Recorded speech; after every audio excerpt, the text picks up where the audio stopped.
இன்றே டவுன்லோட் செய்து உங்கள் ஃபேவரட் ஷோக்களை என்ஜாய் பண்ணுங்க. நல்ல வேலை, அந்த இன்ஸ்பெக்டர் கண்ணில் படாம தப்பிச்சிட்டோம். இல்லைன்னா அவ்வளோதான். எப்படியோ சமாளிச்சு எனக்கு எப்படியாவது இங்க இருந்து கிளம்பி போயிடணும். அக்கா, நீங்களா? நானேதான். ஆமா, வீட்டுக்குள்ள உனக்கு என்ன பயம்? யார் வந்துட போறா? எதுக்கு இப்படி பயப்படுற? எதை பார்த்தாலும் பயம். போலீஸ்காரங்களை பார்த்து நீ பயப்பட வேண்டிய அவசியமே இல்ல. அவங்க நமக்கு ஹெல்ப் பண்ணதான் வந்திருக்காங்க. மகா, இங்க பாரு, எனக்கு நீ நிம்மதியா சந்தோஷமா இருக்கிறது தான் ரொம்ப முக்கியம். நீ கஷ்டப்படுறன்னு தெரிஞ்சா அது என்னால தாங்கவே முடியாது. நீ என்கிட்ட எதையுமே மறைக்காத மகா. நான் உன்கிட்ட நேரடியாவே கேக்குறேன், இந்த வீடு உனக்கு ஓகேயா? என்னக்கா இப்படி எல்லாம் கேக்குறீங்க? காரணமா தான் கேக்குறேன். இந்த வீடு உனக்கு செட் ஆகலனா இப்பவே சொல்லிரு. நம்ம வேற இடம் கூட பார்க்கலாம். எது எப்படி இருந்தாலும் எனக்கு நீ ரொம்ப முக்கியம். அக்கா, நான் நேத்தே இங்க இருந்து கிளம்பி போயிருக்க வேண்டியவ. கடைசி நிமிஷத்துல போக முடியாம போயிடுச்சு. ஆனா இன்னைக்கு நைட்டு நான் கண்டிப்பா கிளம்பிடுவேன்க்கா. என்ன? அப்படியெல்லாம் எதுவும் இல்லக்கா.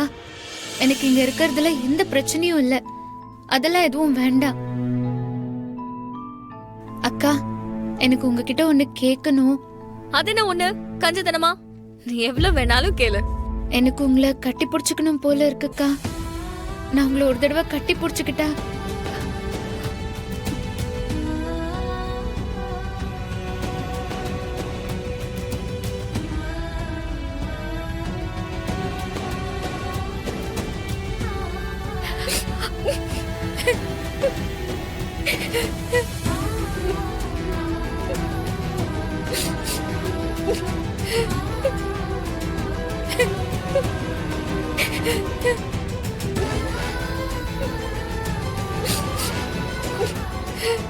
சாரிக்கா, என்ன மன்னிச்சிருங்க.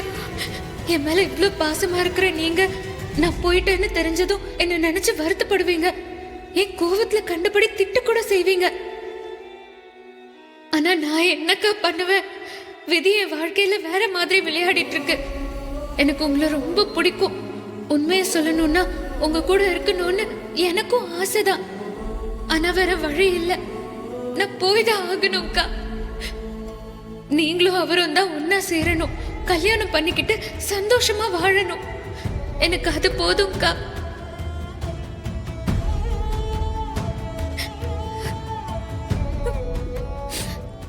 சரி மகா, நான் கிளம்பட்டுமா?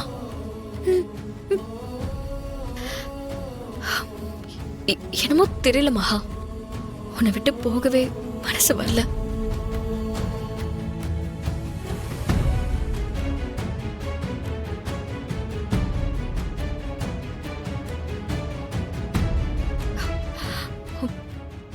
நான் போறது உங்களுக்கு தெரியலனாலும் உங்க மனசுக்கு தெரிஞ்சிருக்கும்னு நினைக்கிறேன்க்கா.